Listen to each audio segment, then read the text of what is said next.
My research really focuses on the immune system. Basically, it's a system we have in our bodies to fight off infections.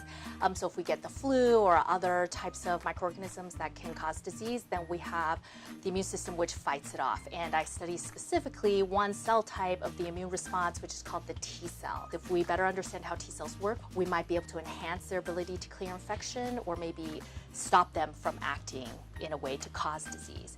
But this collaboration, we're very interested in trying to develop more generalized understanding of how do swarms function. So if we can map out how do individual either cells or ants or robots interact, do they come together and function together as a group, we might be able to apply that, like I said, to more effective robotic search or to other domains like social media to understand how do group dynamics work by understanding how do individuals work within the group.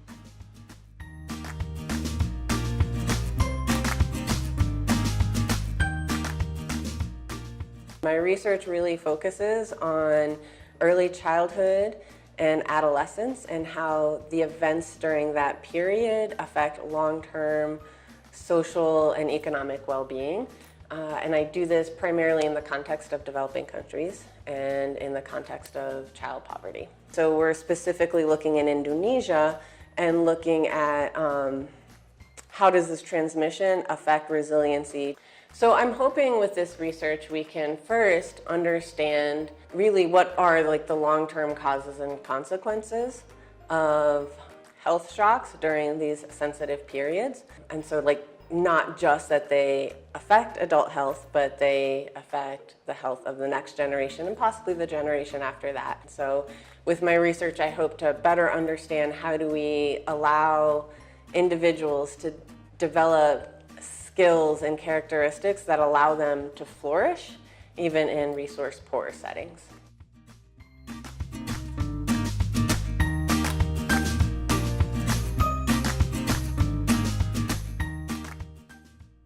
So we are looking at what are called augmentative and alternative communication system for kids with autism spectrum disorder. So what we're specifically looking at is alternative options. And recently, iPads in the last couple of years have really opened up the options in terms of using technology. I have graduate students and undergraduates assisting, but I am the one spearheading the design of the study. In one piece, it's looking at assessment and understanding how do we determine both intervention strategies and particular devices and formats that are most appropriate for a given child.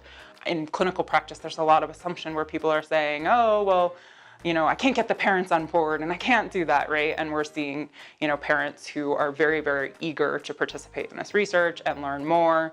We're starting to kind of analyze some of that now. And I think looking at some of the things that might predict success, I think is going to be an interesting piece. I think that is going to be some interesting findings that come out of that.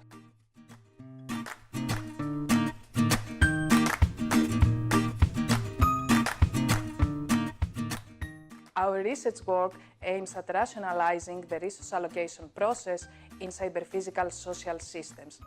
Our proposal, entitled Redefining Resource Allocation in Advanced Wireless Systems, evangelizes that it is more important and more beneficial both for the user and the system to achieve a minimum quality of service in terms of being satisfied, instead of achieving quality of service maximization, which will spend additional resources from the system. Based on this research, we are able to propose user-centric frameworks that can achieve efficient and specifically energy-efficient resource allocation approaches. The motto in our lab is that we think big, but we dream even bigger.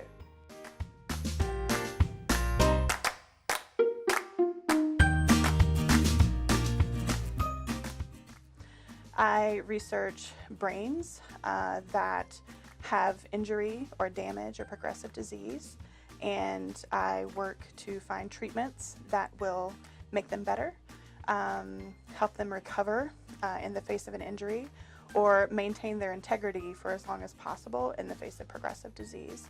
My specific role in research is as a co-principal investigator. So again, along with my colleague, Dr. Amy Neal, we're heading up this project to look for biomarkers of early head trauma in professional fighters.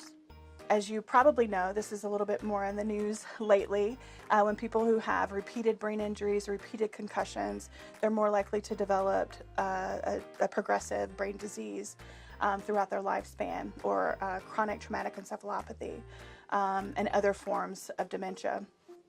We're in the very early stages of this study, so our general conclusions so far and our expectations for the study are that we believe that speech and language assessment will provide some early indicators of progressive brain disease, and we're excited to be able to work towards developing these assessments and making them known throughout the research community.